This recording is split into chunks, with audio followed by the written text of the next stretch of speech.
This fly has been a revelation over the last few years. I've used this fly for perhaps 80% of my fly fishing, and it will catch fish in a hatch, and it will also catch fish blind when you fish the fly opportunistically into various riffly pockets of water. The materials needed to tie the fly are relatively simple. I use an orange thread or a green thread, olive or orange. The body dubbing material is UV Hair's-Ear Plus. This is a very fine, beautiful dubbing to use, and this is a dispenser, though you can get it in single packets as well. I use a Maruto DO4 barbless hook. For this pattern I exclusively use a size 14. I've got some nice select CDC, and finally, and most importantly, is some selected partridge, some nice, fine, dense, compacted partridge feathers. So that's basically the materials to tie this fly. So let's get on with the tie right now. So the Maruto barbless hook is size 14, is in the vise. I'm going to catch in the thread, and it's Roman Moser power silk this thread. Take it down to the bottom of the hook shank, trim that off, and all I'm going to do now is add a few fibres of CDC as a tail. This is optional.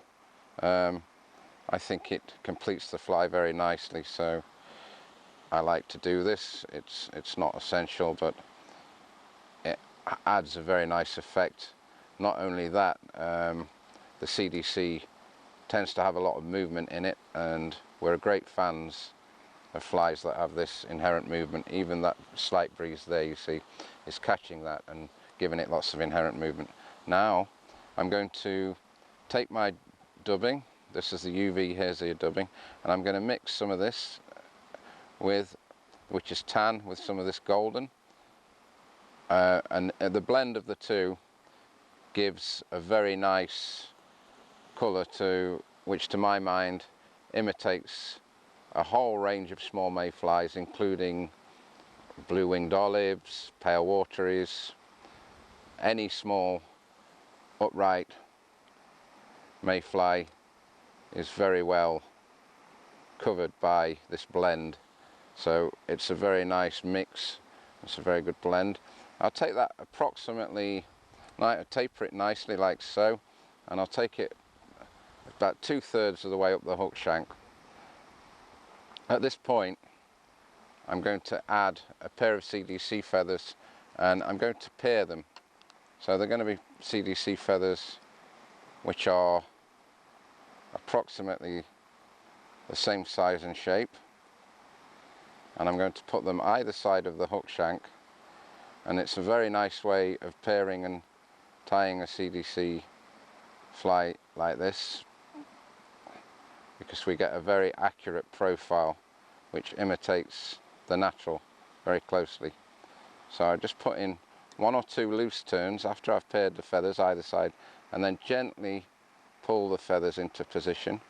I'll use my fingers to get the right shape, and if one's a little bit lower than the other like that, I'll pull it in, and then I'll take the thread behind the feathers, and this is very important, because if you don't do this step correctly, you'll find that the CDC can actually pull out during fishing and catching a fish, is to tie in the stalks above the eye, like so, very, very firmly with good terms of thread. Now, there's no chance of that failing. What I'll do then is trim those stalks. There's no chance of that failing during fishing and pulling out, which can be inconvenient when we're catching lots of fish, and this fly pattern does catch lots of fish. The next part is to select a partridge feather. These are nice, small and compact and dense, ideal, and they're from the back of the partridge. So these are the small,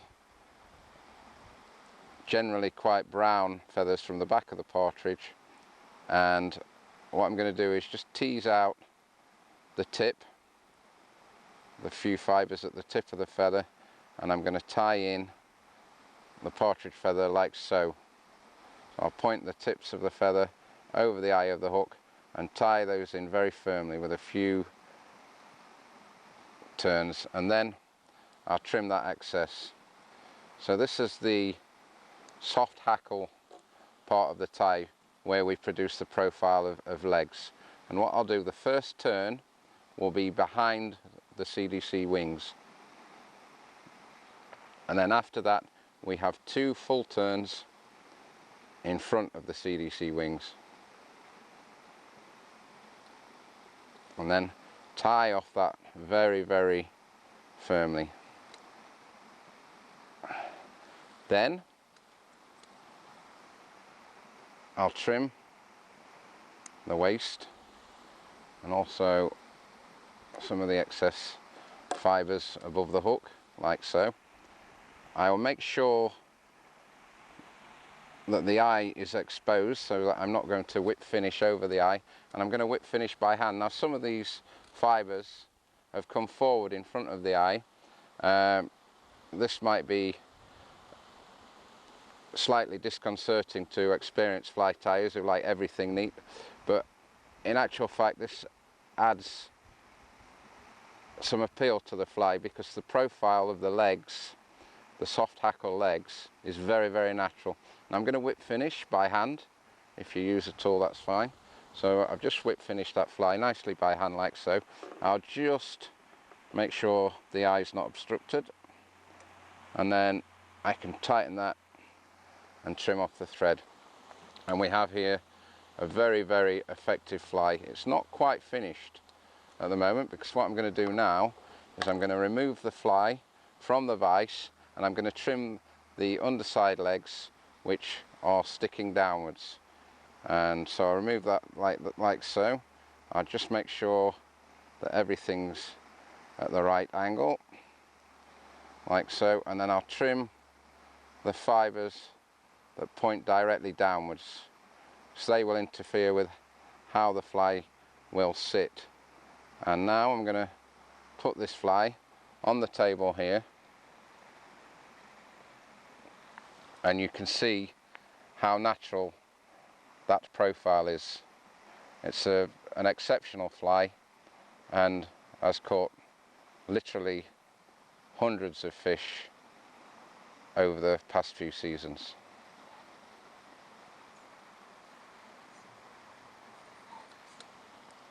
And we're here on the stream, and there's a trickle hatch of pale watery flies, and we've stalked a couple of fish rising in this area of the river, and we're going to target them with the soft hackle dry that you saw us tie.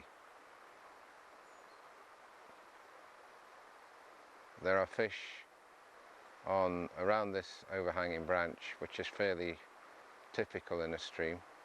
Because the flies hatching are pale wateries, the soft hackle dry does an excellent job of imitating those. So what we're going to do now is just put the fly right on those rising fish.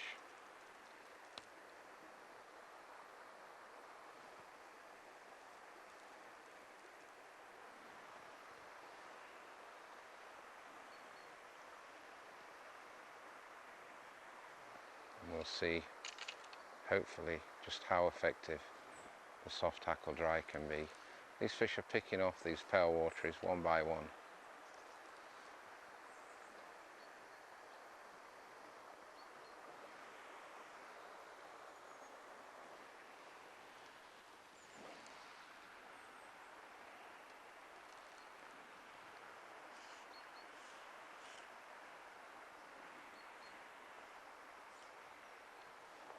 So here goes.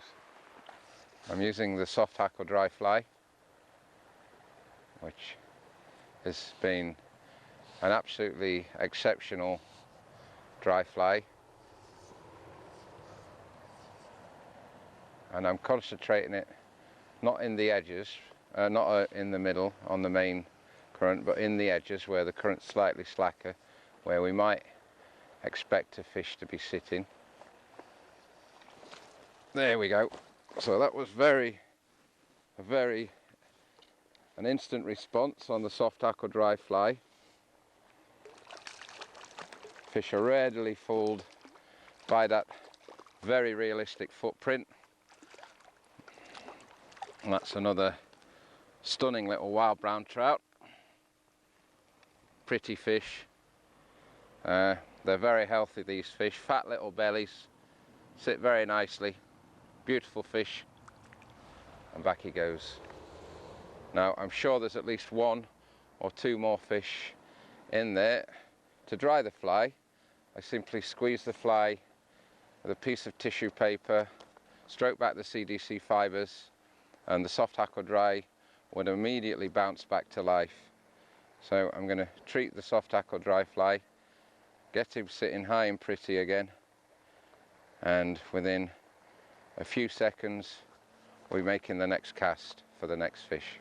Again, I'm going to concentrate along that bay because I'm still thinking there'll be another fish sitting in that area of the stream.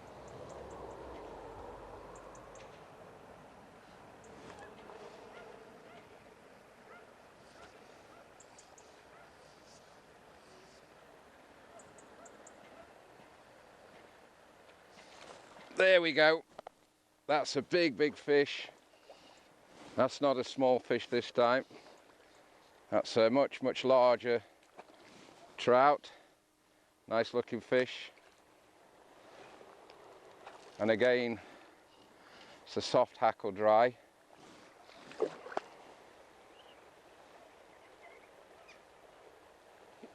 And that was in almost consecutive casts, which shows the efficiency of the fly. Really is a superb fish fouler.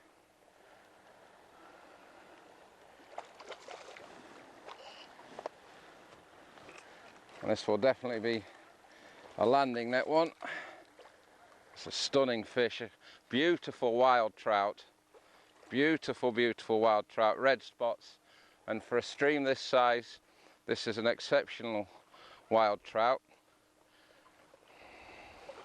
So we'll have a nice close look at this fish.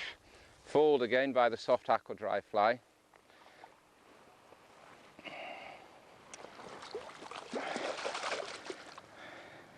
And he wants to go back to his environment, and we're not going to hold him up too long, but we'll have a look at this stunning fish.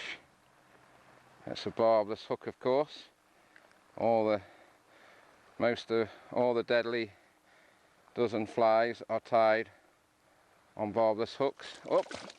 Unfortunately, before we had a chance to see the fish, he wanted to go back. That's typical of wild fish, but a stunning wild fish on a small stream like this, fooled by that soft hackle dry fly.